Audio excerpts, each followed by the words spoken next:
Petrol की कीमतों में बहुत ज़्यादा इजाफा है, जो बिजली की बदतरीन लोड शेडिंग है और ख़ासकर जो अमन अमान के इशूज़ है और इमरान खान के साथ जो गैर इंसानी सलूक रवा रखा जा रहा है, जो उसकी सिविल राइट्स है, जो उसकी डिनाइल है, या उसकी हेल्थ के मामले में जो हुकूमत गफलत बरत रही है, उसके बारे में हमने जुम्मे को एहतजाज का ऐलान किया है।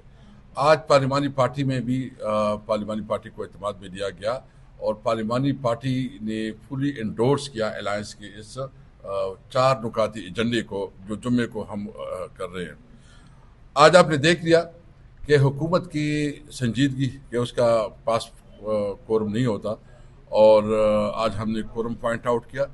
हमने फैसला किया है कि अगर इस तरह रवैया रहा तो हम इस पार्लियामेंट को नहीं चलने देंगे और अगर ये इस तरह रवैया उनका होगा तो ये जो बजट पास करने के लिए जो मुख्तलिफ हीली बहाने बना रहे हैं, मजीद टैक्सेस लगा रहे हैं, मजीद महंगाई का बोझ बढ़ जाएगा। 17,000 अरब रुपए ये मजीद टैक्स लगा रहे हैं और इसके लाजिम बात है कि ये सारे गरीब आवाम पे होगा।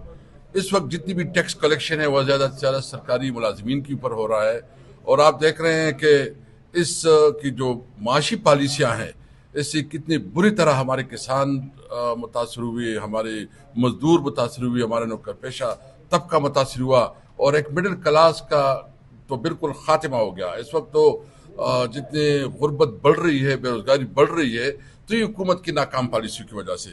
और दूसरी तरफ जो है ना, ये कोई कानून को नहीं मानते। इन्होंने अदलिया को मुकम्मल तौर पर तकरीबन पैरालाइज कर दिया है। अदलिया में कोई आप तवक्को नहीं कर सकती कि वहाँ इंसाफ मिलेगा। आप देख लें कि पार्लियामेंट की भी हैसियत नहीं रही। पार्लियामेंट में जिस तरह तकरीर होती है, अपोजिशन की कोई बात करे तो वो बात करने तो सवाल नहीं पैदा होता कि वो निकल आए, वो खुद ब खुद एक्सपंज हो जाता है। ये तारीख में पहली दफ़ा है कि MNA का ये राइट होता है कि वो जो भी तकरीर करे सिर्फ स्पीकर के पास इख्तियार होता है कि उसके अल्फाज जो है वो एक्सपंज होते हैं। अभी तो स्पीकर कहे ना कहें वो खुद ब खुद एक ऑफिसर ही एक्सपंज कर सकते हैं।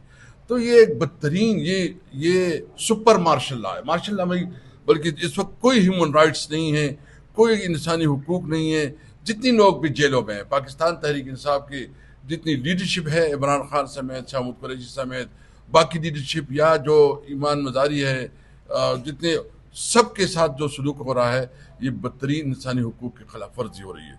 हमने जो फैसला किया है कि अब हुकूमत के ये जो नाजायज़ जुल्म और जो उनके हथकंडे हैं उनका मुकाबला करेंगे। हमने कोशिश की कोई रीजनेबल बात हो, ये जो है ना हकायक के ऊपर आए। ये इमरान खान के साथ हम क्या मुतालिबा है, देखो हमने तो अभी इमरान खान की रिहाई का मुतालिबा किया है। तो इमरान खान की रिहाई का तो हमने ये नहीं कहा कि नवाज शरीफ की तरह डील करो, कि नवाज शरीफ जिस तरह जो है ना उसके साथ डील हुआ, एयरपोर्ट में आया, उधर अदालत जो है ना एयरपोर्ट में लगी। हम तो कहते हैं उनको इंसाफ मिलना चाहिए और इनकी जितनी भी केसेस हैं वो सारे केसेस अगर मेरिट पे सुने जाए, इंसाफ हो, तो एक दिन भी इमरान खान जेल में नहीं रहेगा, उनकी बीवी जेल में नहीं रहेगी, उनकी जो पार्टी की लीडरशिप वो जेल में नहीं रहेंगे। और साथ साथ ये हुकूमत बताए कि आज तक इन्होंने कोई एक भी ऐसा फैसला किया हो जिसने अवाम को रिलीफ दिया हो, एक भी ऐसे कानून साजी बताए जो अवाम के लिए हो।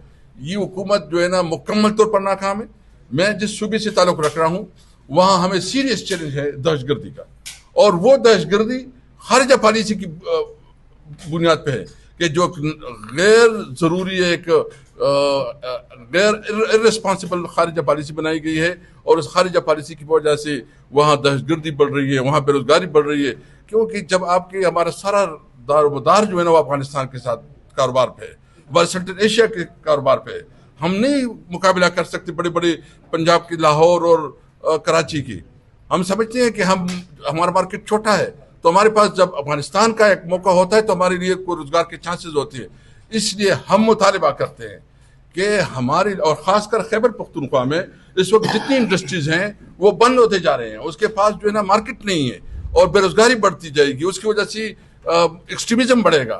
तो मुतालिबा नंबर 1 ये है कि इमरान खान के साथ जो नारवा सलूक रखा जा रहा है उस सलूक को जो है ना ख़त्म किया जाए, उसको इंसाफ दिया जाए, मेरिट के मुताबिक उसकी फैसले सुने जाए। और जो और जो इसकी बीमारी मतलब उसका एक जेल रूल्स के मुताबिक उसका हक बनता है कि उसको अस्पताल मुंतकिल किया जाए। उसकी फैमिली जो मुतालबा कर रही है उसके मुताबिक करे। इसमें क्या होगा? अगर आप एक अस्पताल नहीं है दूसरे अस्पताल में, तो आपको क्या तकलीफ है? आपने क्यों अपने ईगो का मसला बनाया हुआ? तो बुशरा बीबी इमरान खान को फौरी तौर पर अस्पताल मुंतकिल किया जाए। तीसरी हमारा मुतालबा यह है कि जो इस वक्त इन्होंने पेट्रोलियम लेवी लगाई है उसको वापस लिया जाए।